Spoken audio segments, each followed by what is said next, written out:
कार्यक्रम के देखिया छत्तीसगढ़ के जम्मू किसान भाई बहनी हो तो हरमन के स्वागत है। जय जोहार है। संगी बाजे में कही का करिया कोयली कुह की मारे मंजूर के मिठ बोली जवारा मंजूर के मिठ बोली करिया कोयली कुह की मारे मंजूर के मिठ बोली जवारा मंजूर के मिठ बोली बरबट्टी के तय खेती कर ले कभू देवारी कभू होली संगी कभू देवारी कभू होली हरियर माय साग कहावे हरियर माय साग कहावे पक्का माये झुरगा अरे एक बेर तयला बोले संगी चार बेर फरही पक्का चार बेर फकी पक्का। हाँ संगवारी हो तुम्हारे मन के फिर से एक बार मैं स्वागत करत हूँ। तो संगी हो आज हम आप मन ला बरबट्टी के आधुनिक खेती कैसे करे जाए यही विषय में जानकारी देबो संगी हो। और ये विषय के विशेषज्ञ के रूप में आज हमारे बीच में PNB प्रशिक्षण विज्ञान केंद्र जो है जिसमें कृषक मतलब प्रशिक्षण देते वहाँ के वस्तु विशेषज्ञ श्री राम भरत ओझा जी यहाँ आए हुए और आज हमने ही राम भरत ओझा जी से जानकारी लेबो। तुमन जानते हो संगवारियों को बरबट्टी कैसे खेती है जिन एक बेर तक लगा देता 3 बेर 4 बेर तक वो फरते।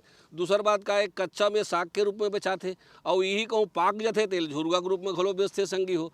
तो और एक संग संग में एक गाय गरुआ के चारा बर घलो काम आते और यह प्रोटीन के भंडार माने जाते। तो बरबट्टी खेती अगर तुमन करिए तुमन बाजार में कभी समस्या नहीं होए काबर के घर हमेशा मांग देते और एक दाम घलो बहुत बढ़िया मिलते संगी हो। तो आओ हमन आज बरबट्टी के आधुनिक खेती कैसे करे जाए राम भरत ओझा जी से जानबो। एक पहली आवा ले लेथन एक छोटे से संदेश।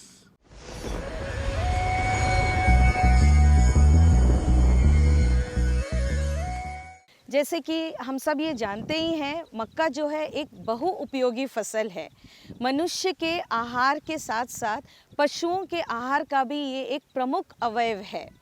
मनुष्यों के आहार में हम इसको देखते हैं कि हम इसे मक्के को चपाती के रूप में भुट्टा सेक कर मधुमक्का यानी कि स्वीट कॉर्न उबाल कर कॉर्नफ्लेक्स पॉपकॉर्न आदि हम जो विभिन्न प्रकार से मक्के का उपयोग हम करते हैं। साथ ही ये जो है पशुओं के आहार में भी हम जो है मक्के का उपयोग करते हैं और इसका जो है इससे हमें अच्छी चारा भी जो है हमें प्राप्त होती है।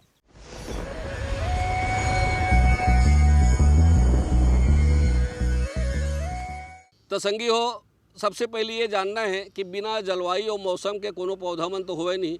तो हमार छत्तीसगढ़ के जो जलवायु है तेन हाँ ये बरबट्टी के खेती पर उपयुक्त है कि नहीं है या कौन मौसम में अच्छा से बोए जा सकते है ये सबसे पहले पूछ लेथन। आवाज देखथन। नमस्कार किसान भाइयों, आज हम बरबट्टी की खेती की चर्चा करेंगे। बरबट्टी काउपी या लोबिया ये इस नाम से जाना जाता है। सब्जियों की प्रमुख फसल है और इसमें सब्जियों में जो सबसे ज़्यादा कैल्शियम बरबट्टी में पाया जाता है, फास्फोरस पाया जाता है, प्रोटीन पाया जाता है। वैसे प्राय सभी सब्जियां विटामिन का स्रोत होती हैं लेकिन ये प्रोटीन का भी अच्छा घटक है। इसको बरबट्टी को मुख्यतः चारे के रूप में भी प्रयोग किया जाता है, इसको दालों के रूप में भी प्रयोग किया जाता है तथा इसकी हरी फलियों को यानी जो फलियां पकी नहीं हैं उनको जो है सब्जी के रूप में भी प्रयोग किया जाता है। आमतौर पर बरबट्टी बाज़ार में 2 तरह की मिलती है, एक लाल रंग की इस तरह का जो कत्थई कलर है अभी फील्ड में आप देख रहे हैं, दूसरे हरे रंग की। और ये जो है बहुत ही अच्छी फसल है। साथ में इसमें नाइट्रोजन होता है तो हम जो है ज्वार मक्का जई चरी इसके साथ भी इसको उगा सकते हैं। इस प्रकार से हम कह सकते हैं कि ये संपूर्ण जो है स्वास्थ्य के लिए एक अच्छा टॉनिक की तरह काम करने वाली फसल है। बरबट्टी के लिए जलवायु कैसी होना चाहिए? तो किसान भाइयों बरबट्टी के लिए संपूर्ण छत्तीसगढ़ में जलवायु उपयुक्त है। यहाँ पर हम देखते हैं कि दिसंबर जनवरी और थोड़ा सा नवंबर 15 नवंबर से लेकर के 15 जनवरी तक का टाइम जहाँ ठंडक अधिक होती है ये इसके लिए उपयुक्त नहीं है। वहाँ की फरवरी से लेकर के अक्टूबर तक इसको जो है अच्छे से उगाया जा सकता है। इसके साथ साथ हम इसके शेष छत्तीसगढ़ में सभी जगह मैदानी भागों की बहुत अच्छी सब्जी है, सभी जगह उगा सकते हैं। केवल ठंडों का सीज़न हमको इसको 3 महीने ध्यान रखना है। अब संगी हो देखो तुमने बताया हो कि भाई हमारे जो छत्तीसगढ़ के जो जलवायु है तेन हाँ बरबट्टी बर बहुत सुंदर है। इसे हमारे जो राम भरत ओझा जी है तो उन बताइए संगी हो। अब हम ये जानना है कि भूइयाँ लेकर तैयार कैसे करना है। ज़मीन की जो तैयारी है वो सबसे ज़्यादा महत्तम के होते। अगर सही ज़मीन तैयार नहीं हुई तब कोनो भी फसल अब बढ़िया से नहीं हो सकता। बरबट्टी भर हमला मांदा बनायल पड़ी का, या ओखर जो ढेखरा गड़ियाबो तेन ढेखरा कैसे रहा है, कतका ऊँच रहा है, ढेखरा गढ़ाए की विधि का है, और ज़मीन ला कैसे ढंग से जोते जाए, कतका गहिर जोते जाए। आवा जानते हैं ज़मीन के तैयारी आधुनिक खेती बरबट्टी भर कैसे करे जाए। भूमि के लिए तैयारी हम कैसे करें, तो किसान भाइयों सबसे पहले तो मैं आपको निवेदन करूंगा कि आप जो है जब कोई भी फसल लगाते हैं तो अपनी ज़मीन की मिट्टी परीक्षण अवश्य करवाएं। फसल के आधार पर आप जो फसल लगा रहे हैं उसके आधार पर अनुशंसा प्राप्त करें कि हमको कितना फर्टिलाइज़र लगाना है। आप मिश्रित खेती यदि लेते हैं, ज्वार के साथ लगाते हैं, यदि मक्का के साथ लगाते हैं, बाजरा के साथ लगाते हैं, तो जो आपके बरबट्टी मुख्य फसल है और दूसरी सेकेंडरी फसल है उनके लिए ये नाइट्रोजन फिक्सेशन का भी काम करती है। तो यदि आप सेपरेट लगाते हैं तो भी यदि आपको फर्टिलाइज़र डालना है तो उसके लिए भूमि परीक्षण की अनुशंसा आपके लिए ज़रूरी रहती है। इसके बाद आता है भूमि की तैयारी। सैंपल लेने के बाद में जब आपने दे दी, आपके पास रिपोर्ट आ गई, फिर आप भूमि की तैयारी करें। मिट्टी पलटने वाले हल से, रोटावेटर से, कल्टीवेटर से 2-3 बार आप जुताई करें। पहले कल्टीवेटर से जुताई करें, फिर रोटावेटर चलाएं, ज़मीन को भुरभुरी बनाएं। यदि आपके यहाँ जल भराव है तो आप ख्याल रखें, क्योंकि इसके लिए जो उपयुक्त मिट्टी होना चाहिए वो बलुए दोमट सबसे उपयुक्त होती है। वैसे छत्तीसगढ़ की सभी जो है मृदाओं में इसको अपन उगा सकते हैं, लेकिन बलऊ उच्च अच्छे जल निकास वाली दोमट भूमि है तो वो ज़्यादा उपयुक्त रहती है। तो इसके लिए हम क्या करें, यदि मान लो हमारे यहाँ जल भराव वाली ज़मीन है, जैसा अभी आप देख रहे हैं ये धान का फील्ड है, लेकिन यहाँ फार्मर ने जो है इस जो बरबट्टी लगाई है वो मेड़ पर लगाई है। यानी जिस खेत में पानी यदि रुकने की दिक्कत होती है तो वहाँ पर हम जल निकास की उचित व्यवस्था करें, चाहे मेड़ बना करके या आसपास किनारे में खाई बना करके, और हम इसको उगा सकते हैं। तो ये तो संगी हो, अब हमार भूइयाँ तैयार हो गए, मांदा उंदा सब बन गए, बढ़िया ढेखरा उखरा लगा डरेन। अब एमा हमला बीजा डालेल पड़ी। तो ये पक्का है कि अगर अच्छा बीजा रही तो फसल बढ़िया हुई, और कहूँ बीजा में दम नहीं रही तो फसलों भला अच्छा नहीं हो सके संगी हो। तो बरबट्टी पर कौन कौन प्रकार के बीजा ज़्यादा अच्छा है, कौन कौन के किस्म के बीजा अच्छा है, बीजा ला बीजोपचार करना चाहिए का, या बीजोपचार करे के का विधि है, ओखर से का फायदा है, और संगे संग में 1 एकड़ पीछू कतेक हमन ला बीजा लग जाही इहुल जान लेथन संगी हो, तब तो हम बढ़िया बोबो। जब हम बरबट्टी की फसल लगा रहे हैं तो बीज के चयन का भी विशेष ख्याल रखना चाहिए। अच्छी यूनिवर्सिटियों द्वारा अनुशंसित कुछ बाज़ार में मल्टीनेशनल कंपनियां भी आ रही हैं जो हाइब्रिड किस्म के अच्छे बीज ला रही हैं, उनको हम बोएं। और बीज बोने से पूर्व किसान भाइयों को सलाह दी जाती है कि उनको थायरम, कैप्टान या और कुछ नहीं है तो सरलता से उपयुक्त होने वाला फंगीसाइड, एक वाविस्टिन जिसमें कार्बन डाइजाइम प्लस मैनकोजेब होता है, या दूसरे भी ब्रांड के नाम से प्रोडक्ट आते हैं जिसमें कार्बन डाइजाइम प्लस मैनकोजेब होता है, उससे हमको बीज को उपचारित कर लेना चाहिए। इसके बाद हमको बीज जो है बोना चाहिए। प्रति एकड़ बीज की मात्रा 25 से 30 किलो लगती है। किसान भाई यदि कम एरिया में लगा रहे हैं तो उस आधार पर उस बीज का आवंटन करके लगा सकते हैं। आमतौर पर ज़मीन में ही हम बीज लगाते हैं, लेकिन अभी देखा गया है कि यदि ज़मीन अपनी तैयार नहीं है, जैसे मान लीजिए अभी अपन को सितंबर में लगाना है, अक्टूबर तक लगाते हैं या इसके पहले लगाना है, और अर्ली फसल लेना है, दूसरी फसल का भी कटने में टाइम है, तो हम ट्रे में भी उनको बीज को उगा सकते हैं कोकोपीट के साथ में, बाद में उनको ट्रांसप्लांट कर सकते हैं। इस प्रकार से हम इसमें बीज का सिलेक्शन करते हैं, बीज का रोपण करते हैं। अब संगवारी हो तुमन जाना था कि बिना जल के कुछ चीज़ है पौधा मन तो होबे नहीं करें। तब बरबट्टी पर अलग अलग फसल के जो पानी है तेखर मात्रा और दे के विधि अलग अलग होते संगी हो। तो ये बरबट्टी है, मांदा में लगे है, ढेखरा में चढ़े है, तो एमा हमला जल के प्रबंधन कैसे करे लगी, कतका पानी दे बर लगी, और पानी के जो दे के विधि है तेन कैसे होना चाहिए, मौसम के हिसाब से पानी में कुछ कम ज़्यादा करना है का, है ना, और शुरू में के समय में, फल लगे के समय में, फल और फर लगे के समय में, ये सब के समय में पानी की जो मात्रा है तेन कतका होना चाहिए, देल पड़थे कि नहीं पड़थे। और राम भरत ओझा जी से जानथन। किसान भाइयों, बरबटी की फसल में जल प्रबंधन के ऊपर भी हमको ध्यान देना चाहिए। जब हमारी फसल अंकुरित हो जाती है तो उसके बीज बोने के 15 दिन बाद या ज़मीन में दरार आने से पहले, चूँकि पौधा मुलायम होता है, तो आवश्यकता अनुसार हमको उसमें जल सिंचाई करना चाहिए। यदि हमारी फसल फ्लड में है तो ध्यान रहे कि फसल डूबत में नहीं आए, और यदि ड्रिप में है तो उसको उपयुक्त टाइम में, जैसे 2 घंटे के लिए चलाना है। फसल की आवश्यकता के अनुसार, पौध की उम्र के अनुसार हमको जल देना चाहिए। ध्यान रहे कि जल भराव नहीं हो, नहीं तो जड़ सलन रोग आ जाएगा। और इसके बाद जब जब हमारी फसल टूटती है, फसल अपन तोड़ते हैं या पौधा हमारा वृद्धि करता है, तो आवश्यकता अनुसार 3 से 7 दिन के भीतर जैसा पौध मांग करे आपकी ज़मीन बोले।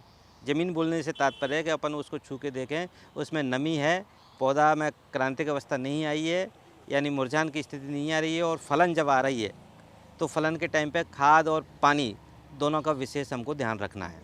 तो संगी हो तुम देखे हवा बताई नहीं कि ये जो जल प्रबंधन करे एक बेर में हमला पानी अगर दरार वरार आ जाए तो इन समय में देना चाहिए, बीच बीच में देते रहना चाहिए। लेकिन एक बात और विशेष बताइस कि पानी के जमाव यहाँ जो है तेन ज़्यादा नहीं होना चाहिए। अब बारी है संगवारी हो हमार पौधा ला भोजन दे के खवाए के, जब तक वो हम नहीं खवाबो तो वो कैसे बाढ़ी, कैसे पोट होई, है ना।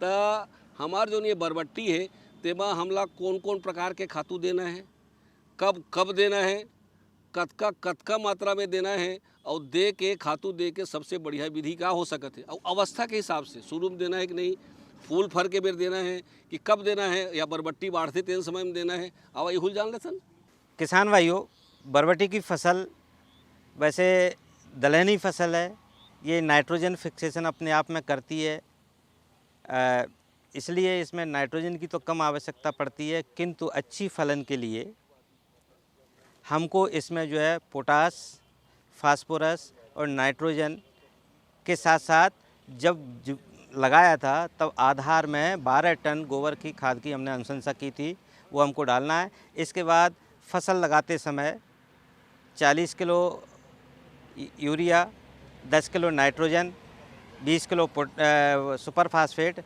ये हमको आधार में देना है। जब हमारी फसल टूटती है तब प्रति एकड़ 10 किलो यूरिया, 5 किलो पोटास प्रति तुड़ाई के बाद में हमको डालते रहना चाहिए, जिससे हमारी फलत अच्छी आए और फली भी मजबूत और चमकदार बने।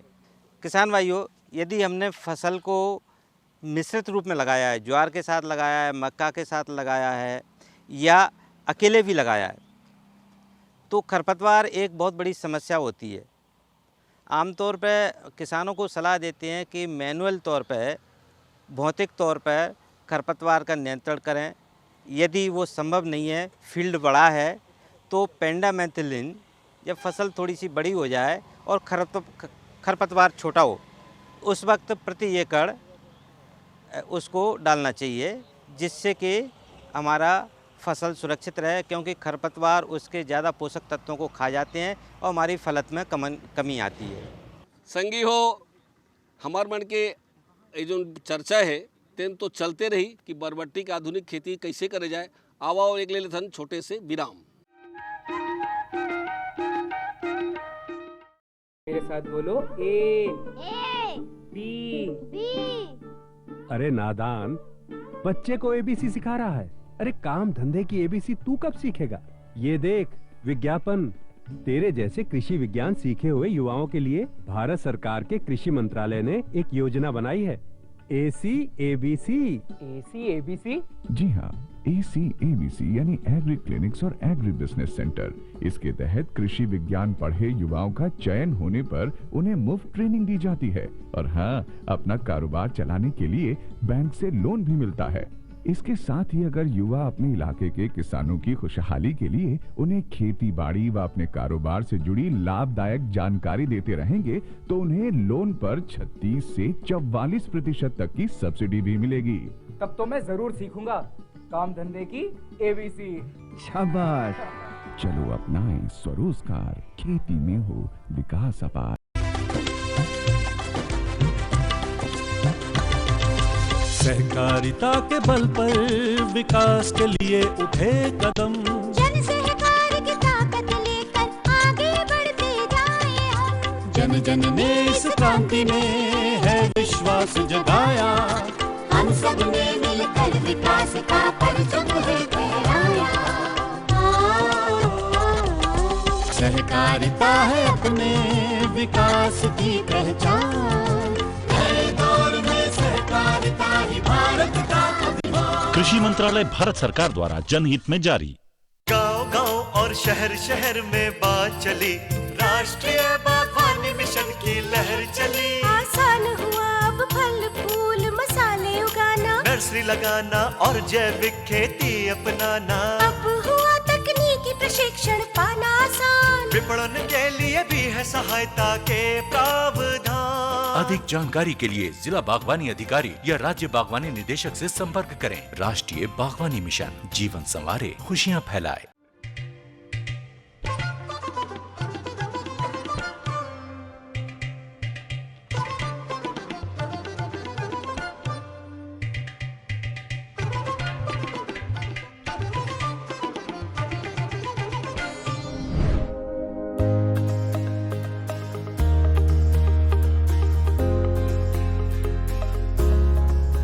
मातृभूमि पुत्र हम पृथ्व्या, अर्थात धरती हमारी माता है और हम उनके पुत्र। माता और पुत्र के इस पवित्र रिश्ते को सदियों से सींचती आई है हमारी प्राकृतिक कृषि या देसी गौ आधारित कृषि। प्राकृतिक कृषि का अर्थ है बिना रसायन और बाहरी आदानों के प्राकृतिक संसाधनों का खेती के साथ समन्वय। प्राकृतिक कृषि के 5 प्रमुख अंग हैं। विविध प्रकार की मिश्रित फसलें, जीवामृत, बीजामृत एवं घन जीवामृत जैसे आदान जो हमारी देसी गाय के गोबर और गौमूत्र के उत्पाद हैं। आच्छादन या मल्चिंग, मिट्टी में जैव विविधता के संचालन हेतु उचित वायु व नमी। पौध संरक्षण हेतु विभिन्न पौधों के अर्क जैसे नीमास्त्र, दशपर्णी अर्क, नीम अर्क इत्यादि। आइए आजादी के अमृत महोत्सव में मां भारती की धरा को रासायनिक खाद और कीटनाशकों से मुक्त करने का संकल्प ले। दुनिया को स्वस्थ धरती, स्वस्थ जीवन का रास्ता दिखाएं। आज देश ने आत्मनिर्भर भारत का सपना संजोया है। आत्मनिर्भर भारत तभी बन सकता है जब उसकी कृषि आत्मनिर्भर बने। प्राकृतिक खेती से लाभ। प्राकृतिक कृषि अपनाने से भूमि की उपजाऊ क्षमता में वृद्धि होती है। रासायनिक खाद पर निर्भरता कम होने से लागत में कमी आती है। बाजार में प्राकृतिक उत्पादनों की मांग बढ़ने से किसानों की आय में भी वृद्धि होगी तथा सभी के लिए रसायन अवशेष मुक्त खाद मिलता है। भूमि की जल धारण क्षमता बढ़ती है तथा भूमि के जल स्तर में वृद्धि होती है। मिट्टी में खाद्य पदार्थ और जीवन में पानी के माध्यम से होने वाले प्रदूषण में कमी आती है। केंद्र व राज्य सरकारों के प्रयास में प्राकृतिक कृषि को एक जन आंदोलन का रूप दिया जा रहा है।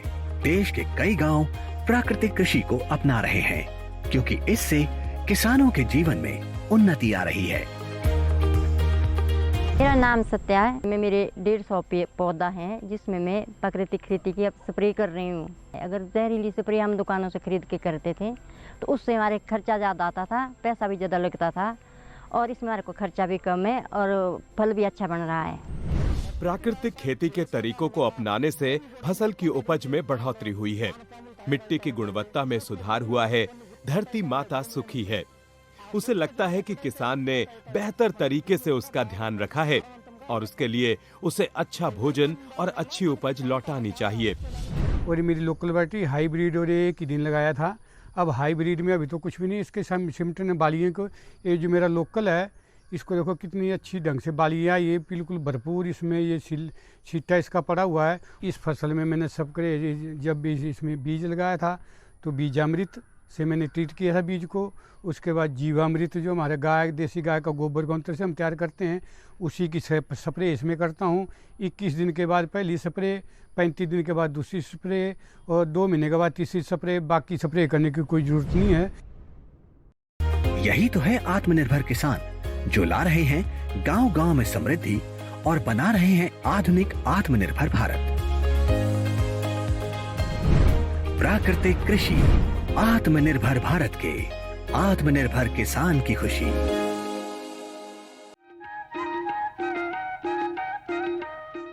तो संगी हो, विराम के बाद में आप मन के फिर से एक बार स्वागत है। जय जोहार। संगी, अभी अब हमला ये जानना है कि हमारे खातू अगर सब डला के पानी के प्रबंधन हो गए, लेकिन ये खातू और पानी ला खवैया एक ठनो खर पतवार मन नींदा मन घलो बहुत पैदा होते हर खेत में। तो ये बरबट्टी में नींदा होते का, या नींदा हो जाए तो ओकर नियंत्रण कैसे करे जाए, और संगे संग में यूँ जान लेथन कि कौन कौन से ऐसे काम करबो जेमा हमारे खेत में खर पतवार होबे नहीं करी। किसान भाइयों, बरबट्टी की फसल में पहले हम कीटों के बारे में बात करते हैं। तो इसमें तेला और चेपा, मतलब ये सकिंग चूसने वाले कीड़े हैं। हरा माहू टाइप का भी रहता है, माहू अलग अलग तरह के माहू रहते हैं जिनको तेला और चेपा बोला गया है। ये जो है चूसने का काम करते हैं। इससे बरबट्टी की फसल में हमारी कुकड़ी टाइप के पत्ते हो जाते हैं। तो इसमें पहचान यही है कि हमारे पत्ते या तो पीले पड़ने लगेंगे, बारिश आने लगेगा, या वो सिकुड़ने लगेंगे। तो इनके नियंत्रण के लिए हमको जो चूसने वाले कीड़े हैं उनके लिए स्पेसिफाई जो दवाई आती हैं, जैसे आपका इमिडाक्लोप्रिड है, थायोमेथाक्साम है, इस तरह की दवाइयाँ हमको डालना पड़ेंगी। इसके साथ साथ देखना पड़ेगा कि हम यदि ट्रैप लगा सकते हैं, जो कागज़ के आते हैं जिसमें चिपकने वाला पदार्थ रहता है, वो जगह जगह खूंटियों में हम लगा देते हैं। पीले ट्रैप कार्ड रहते हैं, उनसे भी जो है मच्छर उनसे टकरा के मरते हैं। दूसरा, नाइट में लाइट ट्रैप लगा करके भी हम इस तरह के कीड़ों को नियंत्रण कर सकते हैं। इसके बाद में आता है फली छेदक कीड़ा आता है, जो फलियों को हमारे को नुकसान पहुंचाता है। सीधा आपको फसल में आप घूमेंगे तो आपको देखेंगे कुछ फलियां हमारी टूटी पड़ी हैं, कुछ बीच में से कटी हुई हैं, तो वो कीड़े आपको साफ समझ में आ जाएंगे। इसके लिए आप जो है कीड़ों के नियंत्रण के लिए क्लोरोसाइफर का स्प्रे कर सकते हैं, प्रोफेनोसाइपर का स्प्रे कर सकते हैं। दूसरी अन्य जो दवाइयाँ मार्केट में हैं, कैसी, जो मानव के स्वास्थ्य के लिए ज़्यादा नुकसानकारक नहीं हो, वह भी हम इसमें स्प्रे करें तो बेहतर होगा। तो संगी हो, अब तुमन देख डरे हो कि जतका अभी तक के हमारा जानकारी देवत आवत है, तेमा हमन बढ़िया जमीन ने तैयार कर लेन, बढ़िया फसल डाल लेन, खातू डाल लेन, माटी डाल लेन, सब तैयार हो गए। अब सबसे महत्वपूर्ण की चीज़ एक तोड़े के बेरा में होते संगी हो, इला कैसे तोड़ना है ताकि हमार फसल नुकसान मत होए। और वो हमला ये भी जान लेना है कि टोरे के लायक होए है कि नहीं होए, कतका बड़ में होते, कतका दिन में होते। और टोरे के बाद में एला जो है अलग से जो हम जो रखथन बाजार ले जाए बर, बकेट में रखथन या कुछ में रखथन, डलिया मतलब तो कैसे रखना है और बाजार कैसे लेना है, यही जान लेथन तब तो बढ़िया रही ना संगी।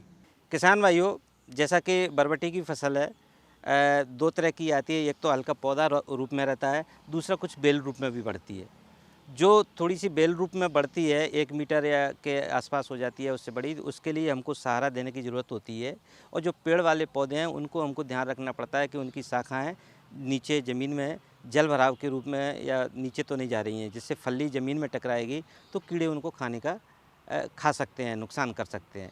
उस दशा में हमको इनको ध्यान रखना है कि हमारी फसल जो है पूरी तौर पे सुरक्षित रहे, ज़मीन में नहीं लेटे। जो बेल वाली फसल है, थोड़ा सा 1 मीटर तक लंबी बढ़ती है, उसको सहारा देने की ज़रूरत है। इसके साथ साथ जो इसमें जब हमारी फलत तोड़ने लायक हो गई, करीब जो है 20 से 30 सेंटीमीटर लंबी फली हो जाती है, तो हम तोड़ते हैं और देखते हैं कि ये बाज़ार के लायक उपयुक्त है या पक तो नहीं गई है।